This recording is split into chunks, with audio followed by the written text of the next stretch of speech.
puede estar al parejo, ¿no? O sea, porque yo no sé quién O sea, me ¿me pueda estás diciendo garantizar que México clasificaría a la Copa del Mundo si participara en CONMEBOL? ¿Eso me estás diciendo? Porque muchos aficionados en televidentes sudamericanos creen que quedaría la selección mexicana eliminada. No tengo duda, México calificaría a la Copa del Mundo, estando en CONMEBOL.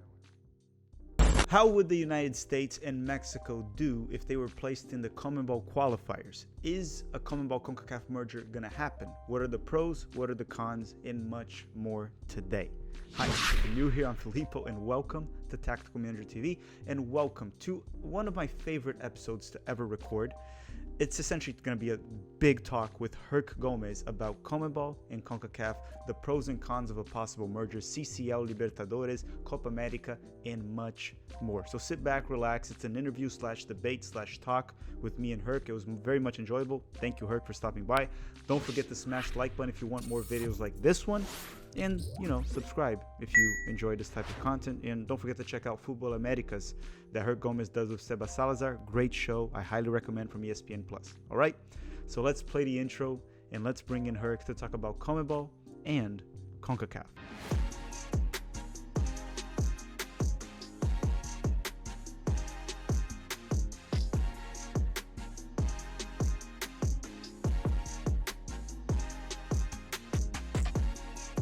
All right, Herc, back in the channel here. This was actually not much of an expected episode. I'm just going to explain real quick why I thought about it. But before we start, how you doing today?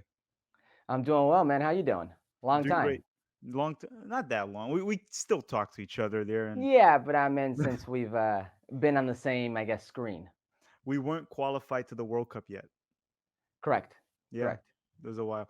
So the other day on YouTube, me and Dustin were actually talking. He produces the video here and edits, and we found this video that you're on ESPN, and one of your co-hosts goes on to say how Mexico. It was in Spanish, by the way. Yeah. Goes on to say how Mexico would tear it up in CONMEBOL pretty much, right? He would bet his salary that they would qualify. I told him to bet his salary. Yeah. Yeah. You didn't really quite agree with him, right? With that. I also don't really agree with him very much. Porcentaje de efectividad es más exigente en la CONCACAF y es más fácil en CONMEBOL clasificar por porcentaje de efectividad. Perdón, bro, ¿qué pasó? And then it came out to my idea. There's so much talk nowadays about CONCACAF, CONMEBOL, get together, don't merge, Copa America, whatever's gonna happen. Right. Yeah. And this is what I want to do in this episode. First, talk about this cycle. What do we think Mexico and the U.S. would do? Then go a little bit into what happens if the qualifiers combined, Copa America and CCL Libertadores pretty much quickly. So first thing I want to ask you right away, from what you've seen this cycle, obviously ifs don't matter because they could change, but would Mexico and the U.S. have qualified in CONMEBOL? Oh. I don't think so. It'd be very difficult. And the reason I say that, and I'm including Canada as well. Mm-hmm. This would be a difficult task. Now, let me give some context to what you're talking about. That was beginning of the pandemic. 2020. So 2020, when that video was out, when the video surfaced. And this is before Mexico had gone through this cycle. And mind you, they won second place in the cycle. You know, they didn't do too bad in off goal differential. If I don't know, I think it was Canada 1 point, and then in off goal differential they beat the U.S. So it wasn't like they were terrible, but you've never seen a national team with so many doubts right now, like you have the Mexican national team. Now throw them in to the pit of CONMEBOL with teams like Brazil and Argentina. They're going to steamroll probably the rest. Uruguay, who came out of nowhere. Ecuador, who's a young team, very good, dynamic. Colombia, who didn't even make the World Cup, stacked with talent.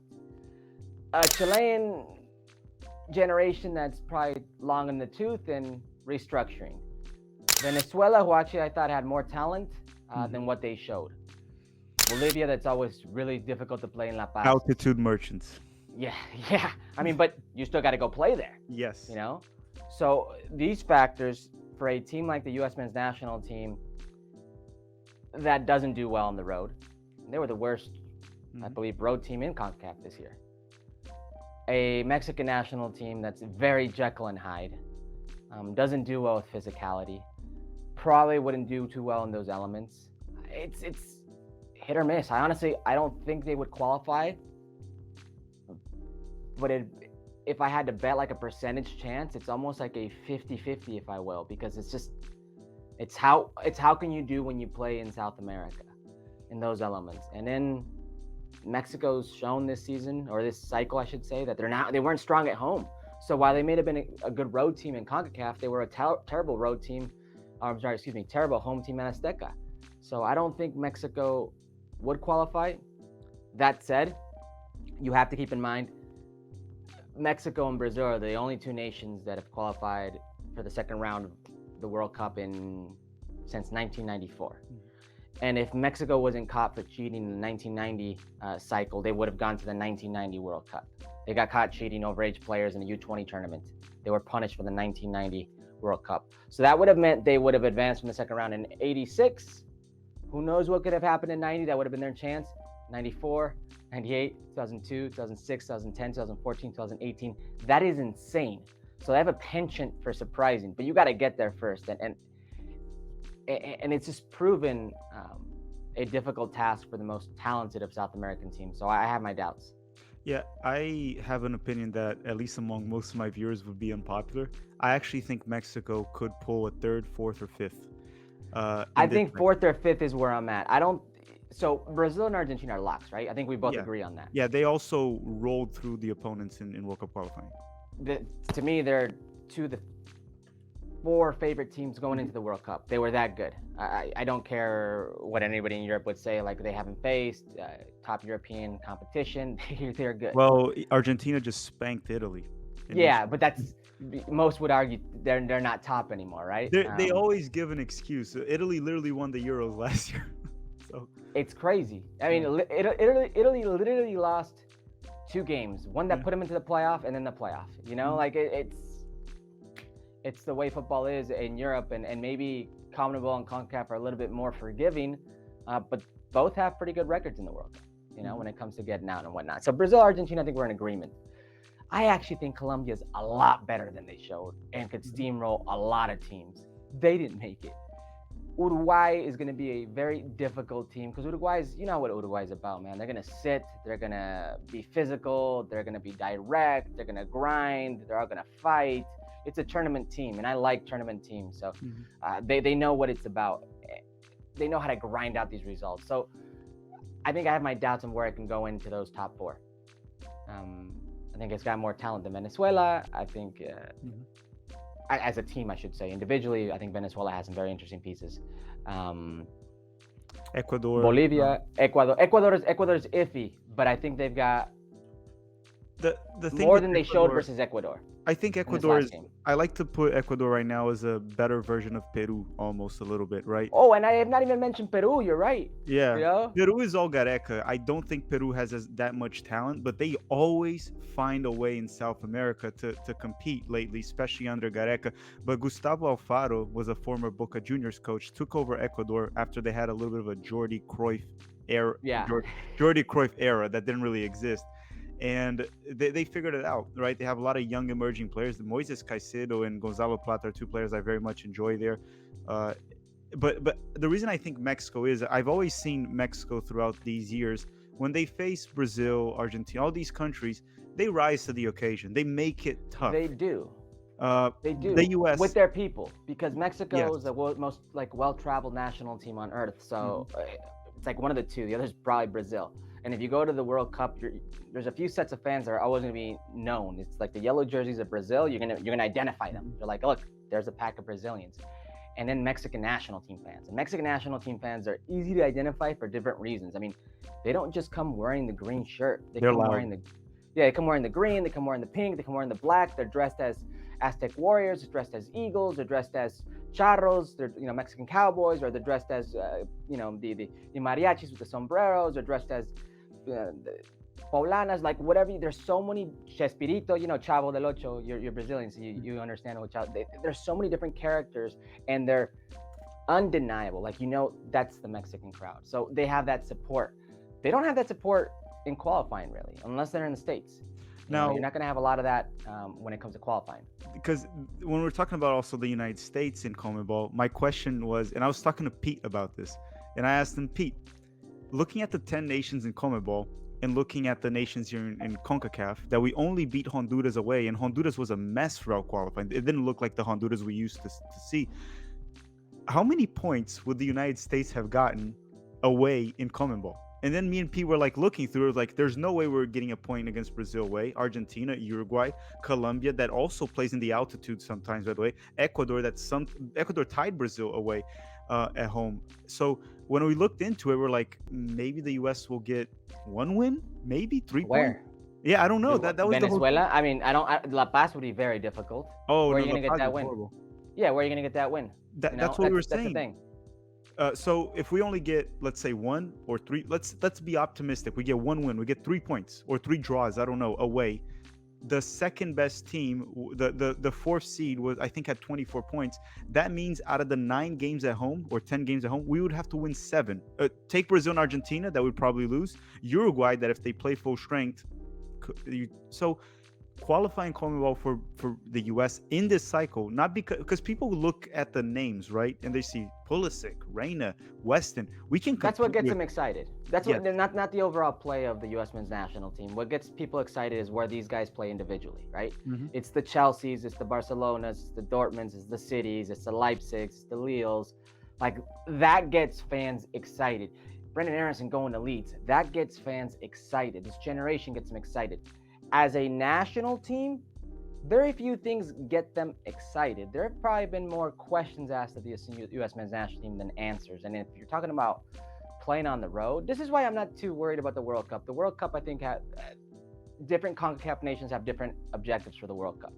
The U.S. men's national team, and on Football America, Sebi was like, we had a production meeting, and Sebi and the producer were like, should we talk about how terrible the U.S. men's national team is on the road? I was like, yeah, but they're going to go play in a neutral venue. Everybody's going to be, it's not going to be a road venue. It's a neutral venue for everybody pretty much. So I don't think that'll affect them too much. They'll have support. They're going to be a bunch of Americans, well-traveled as well. They're going to play against some countries who probably won't have as many well-traveled fans in a neutral venue. And it's just, how can you handle elements? Because even though you don't play in this heat, I mean, you still got to train in this heat. They might be domed while you're there. You know, you may feel the air conditioned while you're in that stadium, but you don't train in those stadiums all the time. You're training on the field. So it's elements, it's pressure, all these different things come into play. But it wouldn't be like what you're saying right now, where they're coming to bowl and they're going out to play in La Paz, where on paper they should wipe the floor with Bolivia because they've got players who play at Chelsea, players who play at Barcelona, players who play at Leeds, et cetera, and Bolivia probably doesn't have that. Paper, they probably mop the floor with them. But go play in La Paz and see how easy that is. Yeah, I mean, Brazil goes there in La Paz, and it's always a grind. Brazil usually wins, but it's a grind, right? So that's the one thing I wanted to say. But just going on to the next topic here, because, again, it's just a bunch of speculation at the end of the day. The U.S. and Mexico could go there and surprise us all. Who knows? World Cup qualifying. I think we might both agree that it's not going to get merged. That idea is not going to happen. I do think there's also, it could happen in terms of logistically. Some people say it's impossible. Logistically, it is possible to be done. I've actually thought about this in my head so many times. I think if you combine CONCACAF and CONMEBOL together, we have roughly the same amount of countries as UEFA, if you combine both. So you would have to do something similar to their structure where you eliminate a bunch of teams, then you have some groups, and then you have the champion of each group qualifying, and then you have some playoff rounds, and it could be done.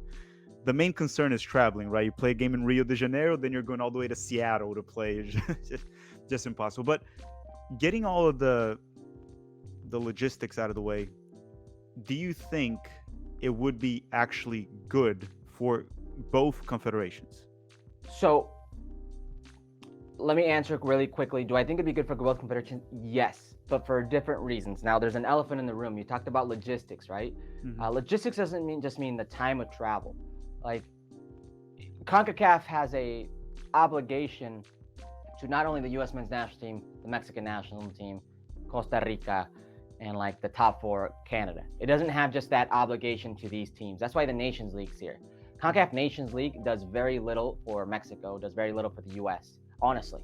It'll probably make them worse. Especially for Mexico, they lose to us. So, but it'll probably make them worse. What I'm saying, qualifying will Yeah. probably make them worse in the long run, like group phase, right?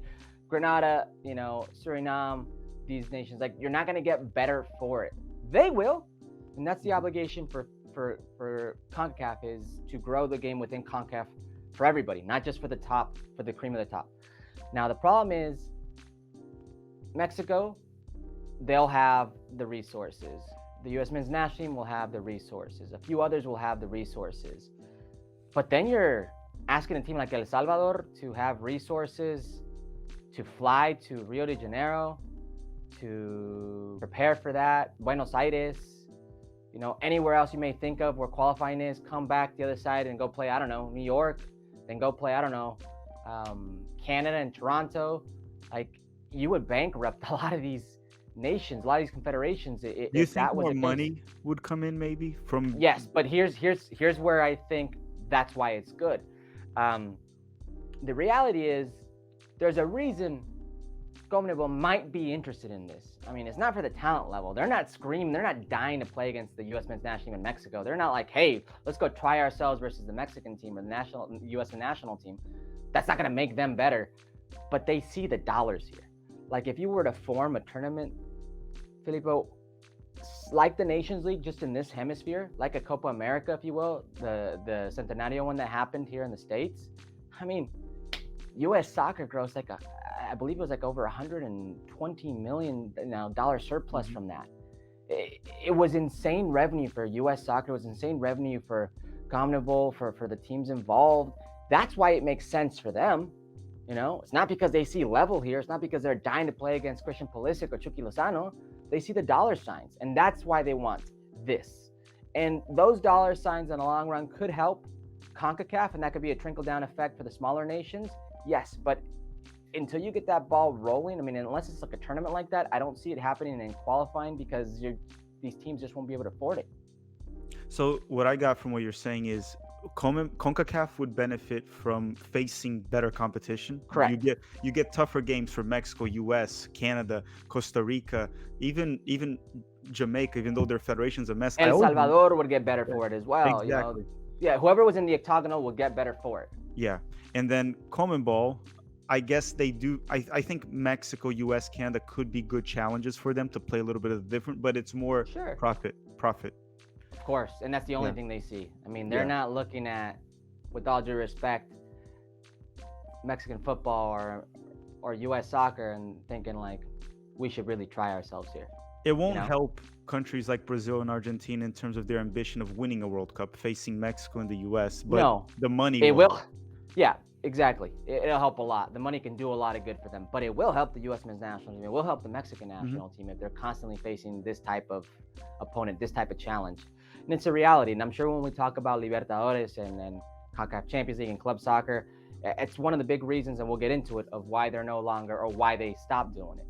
Yeah, I also think in terms of negotiations, what kind of messes over with CONCACAF too is the fact that CONMEBOL has two of the biggest soccer brands in the world, right? You talk about Argentina and Brazil. You can talk about Europe all you want. Anyone can talk about Europe. But when you look at the most legendary players of all time, you talk about Pele, Maradona, Messi, Ronaldo, Ronaldinho. It's always Brazilians and Argentines that you always remember them. Those are the first that click. And it's a sellable brand. You got Lionel Messi, you got Neymar, you've got Vinicius exciting teams. Vinicius Jr. right now, Lautaro Martinez, who's doing very well. It's just, they're sellable teams, all over the world. Yeah, I am going to get to a point when we get the club of why I think CONMEBOL, all the countries in CONMEBOL, besides Brazil, but all the countries in CONMEBOL very much need this money that you talked about right now. But then we move on to the other one, and this one's pretty quick. It's the Copa America. And to me at this point, it's almost a no-brainer that the Copa America should be an event. It could be in the US, could be in Brazil. I don't care where it is exactly, but it should be a tournament that the 10 CONMEBOL nations are there, and then maybe invite 6 to 8 CONCACAF nations, somewhat like how we had the Centenario. I think it benefits both federations a lot in terms of competitiveness level, in terms of money, and just get more eyeballs. More people are interested. The United States actually cares. The Copa America Centenario, the only thing that disappointed me in that Copa America specifically was how much Brazil didn't care. I think Right. that was the only problem. And Rui Diaz, your boy Rui Diaz, scoring with his hand too. That too. So that Against- Brazil, actually, that started. So I worked that Copa America. I was still a player for Seattle, and forgive me for looking down. I was looking something up because I think it's relevant here. I worked as a player. I was still in Seattle Sounders, and it was my first year working with the media. We had like a 10, 12-day break here in the States for Major League Soccer while I was with the Seattle Sounders, and I started working with Fox for the Copa America. And I remember that tournament for Brazil. That's literally what kicked off Chiche right now and this Brazilian team. If you think about that renovation of the Brazilian national team, that was it. That was like the final straw with Dunga. You know, that was it. And since then, Brazil's been Brazil, back to being Brazil. I think they've only lost 2 games, correct me if I'm wrong, like Belgium in the World Cup and Argentina in the Copa America final, right? I mean, just one thing, Dunga should have been gone in 2010 already. That should have been the final. But, yeah. But it was, that's literally, correct me if I'm wrong, that's like the camel that broke the straw's back and everything changed. That tournament. Okay. Copa America is a terrible tournament. Let me tell you why. Okay. They played each team played 3 games, right, in group stage? 3 games in group stage. They go to quarterfinals right away, and then yes. So each team played 3 games, 3 times. How many teams are there in CONMEBOL? There's what? 10. 10. So that's 9. Okay, so there's 27 games. Is that it? No. In the entire tournament, you mean? There's 28 games in the entire tournament. So that's 9, 27, and then you get 4. That's 31. No, there's not that many games. Let me get to where I'm trying to go with this. You do a round robin or group stage between 2 different groups to get rid of Venezuela and to get rid of Bolivia, and then you start all over again. That was the last edition. Yeah, they did it that way. They've changed it a few times. Right, but we're going to this one. You know what I mean? It was horrible. So it was horrible. It's horrible. Like, nobody wants to see that. So when I think of like, oh, Lionel Messi, he was so great. What did he score? Like 2, 3 against Bolivia? You know, like, and no offense, he's an unbelievable player. But you see where I'm going with this? It's stagnant, it's stale. It doesn't sell until you're in the semis, finals, Brazil, Argentina, which everybody wants to see. But when it was here in the States, like, all of a sudden people paid attention. All of a sudden there were people in the crowd, you know? Copa America goes to Ecuador, goes to Colombia, and it's like, unless that national team is playing, it's very sparse crowds. There are people in the crowds here in Seattle see Panama versus, you know, Ecuador. You know what bothers me the most there? It's just that CONMEBOL only has 10 nations. And we all face each other twice in World Cup qualifying. So you're literally just playing each other so many times. Round robin. You get tired of it at one point. The friendlies also, they also play friendlies. So you get so annoyed by it. Now, if you bring in CONCACAF, all of a sudden you have a Brazil-Mexico, Brazil-US, Argentina-Mexico is always a fun game. We've seen many of them in the past few 15 but that's years. That's why CONMEBOL and CONCACAF need each other, because it used to be, well, South America could play Europe. CONCACAF could play Europe and keep a fixture-friendly, date. Now with the inclusion of the UEFA Nations League, you can't do that. They don't have time to play these games. So, it's either they play each other like you just said, or they try to play against CONCACAF. And I just think it makes perfect sense. I think they need each other more than they can do by themselves. In Copa America, there's no reason. There's no travel logistics that would be a problem. It's in one place for 3 weeks or so. There's no reason not to have it. Obviously, and again, it's what you point out, the 10 teams, it's not good enough. You need to have 16, 18 national teams fighting for it. You have smaller groups. So I guess Copa America is something that there's not even much discussion, which, by the way, the 2024 Copa America, it looks like Canada, US, Mexico, and probably a couple more CONCACAF nations will be included. Not confirmed, but it looks like it. So I actually played in the Copa America 2007 in Venezuela. And that Copa America, Brazil won. Yes, but do you remember Brazil getting spanked by Mexico in that Copa America? 2-0, right? 3-1, I believe. Yeah, well, Brazil was supposed to lose that, and somehow they beat Argentina in the finals. Somehow. And the most ridiculous Argentina team. Was good. Argentina, Messi was like a young kid. He was like 17 years old, 18 years old. They had Crespo, they had Tevez, they had Kun Agüero, they Herc, had it was when yeah. Dani Alves was emerging. He scored in Yeah. the final. Yeah, He it's- played as a midfielder. was the left-footed La Bestia, the Brazilian. Scored a Adriano. golazo. No, Adriano. No, but Adriano was Adriano was there. Adriano was there as well, but it was the other one, the one that played for Bautista. Julio Batista. He played in Yeah. Orlando too. Julio Batista. Yeah, exactly. So they had, I mean, they had a good team, not better than Argentina. You know, we played Argentina in the group stage, and we made the mistake of tying them at halftime, and it got worse from there. It got bad. But I remember that Copa America, and even though it was in Venezuela, like had a certain distinct feel because you had teams like the U.S. and Mexico in it. Like the stands were a little bit fuller. The invitees, like in our game against Argentina, Diego Armando Maradona was in the stands. Like during the game, you could turn around and there's like this craziness happening in the stands. You know, it felt a little bit bigger because you had teams like U.S. Mexico. And that sounds dumb, saying it felt bigger because you had U.S. Mexico, but there was more attention. No, because but it's true. You have the American market, you have the Mexican market. true, The Mexican market is massive. It's true. I'm sure you played a lot of pickup soccer with Mexicans, and I played a lot of Brazilians. If you bring in an American, it's like, okay, time to beat this guy up right here. Just that's perfectly normal among us. So when you bring in the U.S. men's national team or Mexico, they're the outsiders, and you're protecting your home. We need to spank them right here. They can't just come here at our home. Well, we had our own bus for security when we were there with the U.S. men's national. I can It was imagine. insane. Yeah. I can imagine that. But yeah, leading from the Copa America to the next topic, which is pretty much the last one, is the CONCACAF Champions League and the Copa Libertadores merging. Which, again, it's not going to merge because, again, you can't really bring certain teams from the CCL to play there. But I watch plenty of the Libertadores. And I know some people like to give opinions without never watching the competition. And I can assure many people that plenty of MLS clubs are far better than Peruvian teams, even Colombian teams, some Ecuadorian teams, Venezuelan teams. I know it's hard for some people to grasp it, and I'm very critical of MLS when I have to be, but there's plenty of MLS clubs that would go there and would be fine. Would they probably get knocked out very quickly by the Brazilians, the Argentines? Yes, probably, but they could compete and cause trouble to certain teams. Mexican teams would cause trouble to almost and they have in the past. And they have. Yeah. And they still would.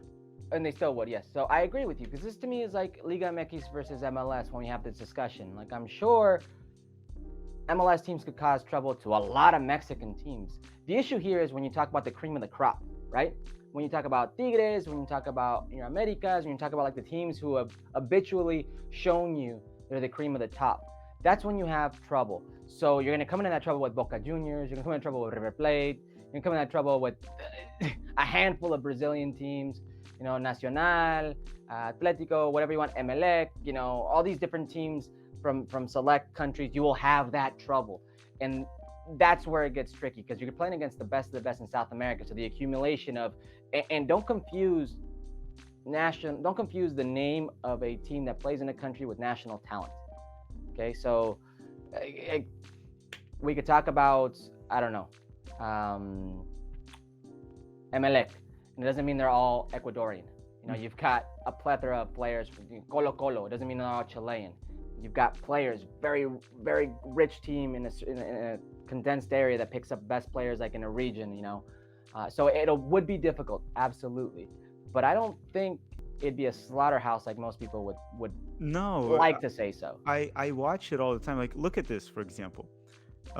You talked about Emelec. I'm sure you're familiar with Deportivo Táchira too. Yep. Palmeiras in their group, they're the current two-time champions. They won all 6 games. They Táchira, Venezuelan, right? Táchira, I believe so. Yeah. Yeah. I can double check it, but they scored they are. 25 goals in 6 games, allowed 3.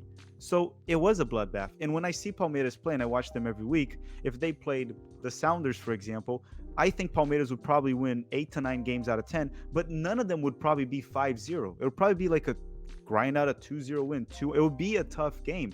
Correct. But these teams, they ran over. So there are MLS clubs that, in terms of competitiveness level, would match. And Palmeiras, we saw it against Tigres in the the Club World Cup. Tigres got 1-0 PK win. They got the win. So don't just say a 1-0 PK win. They won. Okay.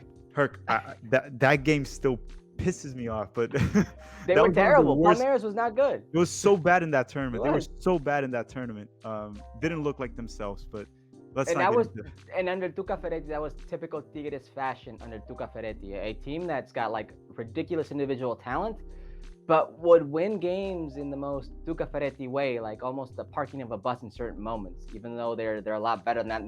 They ended up going, to the final. But even when you look at a team like River Plate, 2015, when they played Tigres in the final, like Tigres to me had more talent on that team than River Plate did. Honestly, it's a team with a lot of money, so they can compete. It's all about money here. And I think once you start getting into the quarters, semis, finals, that's where you're going to see, all right, this is why these teams are here. These are players that European suitors can easily be fighting after. I'm going to give you a couple thoughts I have on this just to get yours before we wrap it up. So, for example, I think being the Libertadores benefits leagues in different ways, right? I think MLS, I think it would start to get people to take MLS more seriously, right? You get an MLS club, you go there, you cause trouble to River Plate, Palmeiras, Flamengo, people all of a sudden look at MLS a little bit differently. You say, wait a sec, okay, it's not a joke. Mexico, competitiveness. They're going to be playing clubs that are going to be challenging them to improve and more money. Now, South America as a whole, I think it benefits Brazil in one way, and then the rest of South America a different way. Brazil right now has created a bit of a gap in terms of money to all the clubs in South America, especially with the Argentine crisis, right? Economic crisis. That's why we saw the past two Libertadores just being Brazilians in the final, the Copa Sudamericana just Brazilians in the final. And there's something happening in the Brazilian league that's going to increase this gap. The Brazilian league has always been ran by CBF, the federation. Okay. Right? There's no USSF and MLS. It's just one. The big clubs are separating that, and that's going to happen sooner rather than later. It's going to happen, and they're going to make more money. And there's also private investors coming in and buying clubs. Americans buying clubs. Ronaldo Phenomenon bought Cruzeiro, and he's bringing Cruzeiro back up. It's a Brazilian giant. So Brazilian clubs are getting richer, and you're seeing that like Palmeiras goes to the Libertadores. It almost looks like Mexican clubs going to the CCL. They're just winning with ease.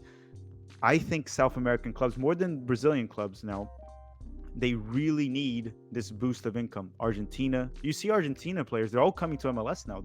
A lot of the prospects. Yeah. I agree with what you're saying. And a lot of that has to do with the economic conditions of the countries, right? It's not just like a football federational thing. Like Brazil's a gold mine in itself when you think about future economy. It's the economy of the future, and it always will be. I was gonna say that's a joke in Brazil, but you heard that joke before? Of course I have. My grandfather says Brazil is the country of the future. He said he's been hearing that since the 50s. And that's the thing. So what you're talking about right now, I mean, it was like 20 years ago, 15 years ago, Brazil was one of the richest leagues in the world. Mm-hmm. And then something happened where it collapsed, and now you're sitting here telling me it's coming back up again. Like I feel like I've seen this movie 2 times over, and that's one of the things where, and as well as anybody, how corrupt football is around the world, and especially in Brazil, it's horrible. In Mexico, it's horrible, and I'm sure it's just as bad in certain areas that we are familiar with. They just hide it better. Just in general, it's a deeply corrupted and rooted corrupted sport around the world. So it depends on who's in charge. It'll depend on who's in charge. Right now in Mexico, for example, you talk about how that's going to be split up against the federation. Right now, there are 18 ownership groups, so 18 different teams in Liga MX, and those owners have a say in what happens with the national team. So together, they run the national team. But it's really a duopoly. It's the Televisa ownership and Devazteca ownership that for the majority of their history, and more Televisa side, this TV network that has run Mexican soccer. So while Brazil may be getting better, until it's not just better in Brazil, there is no real growth. You see what I'm getting at? So I don't even think it's like just Brazil getting. I think Brazilian clubs are still weaker than they were in the 90s, like you said. Okay. I just think the rest went down, and Brazil kind of stayed where they are. Right. The rest, because Brazil's still losing their top players, like Vinicius, they're all gone. Palmeiras is about to lose Endrick, that's 16, for 40 million. They're losing the players, but Brazil kind of stayed in that level that they were in the 2000s, but everyone else dropped. That's what I've noticed. Yeah, so it's funny you say that because I interviewed Ronaldinho for my show in Spanish, Ahora Nunca, a while back. And I said, you were in Querétaro, like Mexico, there's a lot of top talent in Mexico. I'm talking about, like, when it comes to youth levels, Mexico's a powerhouse. They've won 2 U17s, they've won 223 gold medals at the Olympics. Yes, they've made it constantly to semis, at least in the U20s. I'm like, why doesn't the Mexican player go out more, go to Europe more? And he said something, he's like, they don't need to. He's like, in Brazil, my country, you need to go out. Like, you need to leave if you want to make some money. He's like, in Mexico, you can just stay there if you want to make some money. I'm thinking to myself, with all the money Brazil has, like with all the money that the clubs have, seriously, these guys don't make money. And all of a sudden, it's funny because there's talent. We see a team like Pumas here in Liga MX who made it to the final against the Seattle Sounders. They had like 1 or 2 players that came from like the Brazilian 3rd, 4th division, and they were big players for Pumas, one of the most storied, teams in all of Mexico. So I know there's talent there. It's just crazy to me that you can't reward said talent and then you like at all costs try to leave. Yeah, in Brazil, it's all about going to Europe.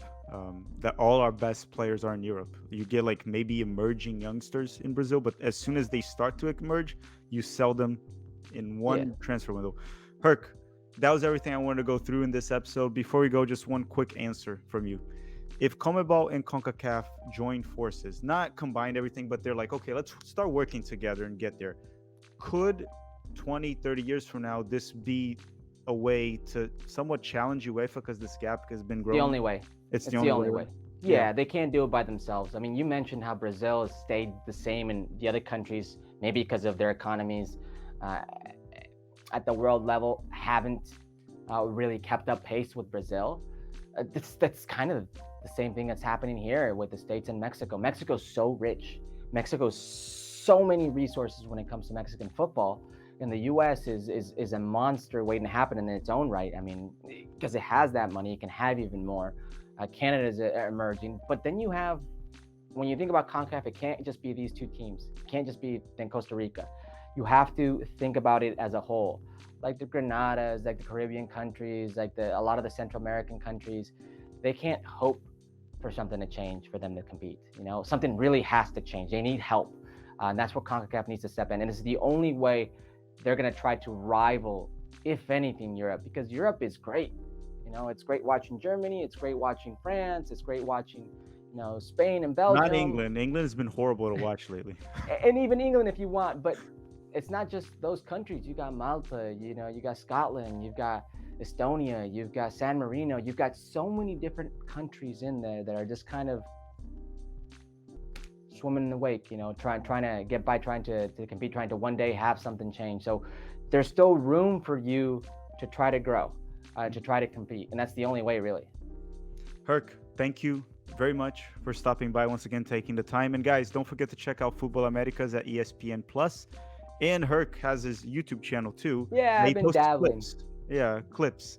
And I'll put the link on the description. Futbol Americas. Don't forget to check out the podcast or the live show on ESPN Plus. It is live when it shows up there, or is it? It is live. It's a grind, my man. It's a grind to deal with Sebi for an hour straight like that. Yeah, I mean, I don't know how you do it. I do like sometimes the outfits. You do watch-alongs, bro. I don't know how you do it. Like, I've seen you like on air for like 4 hours at a time. What are you talking about? Well, it's because I like to watch games hanging out with people, and in the U.S. it's not as easy as in Brazil. But with the watch-alongs, I can go here and talk trash for 2 to 3 hours and have fun with it, and it's lots of fun. Herc, thank you once again very much. I appreciate it, brother.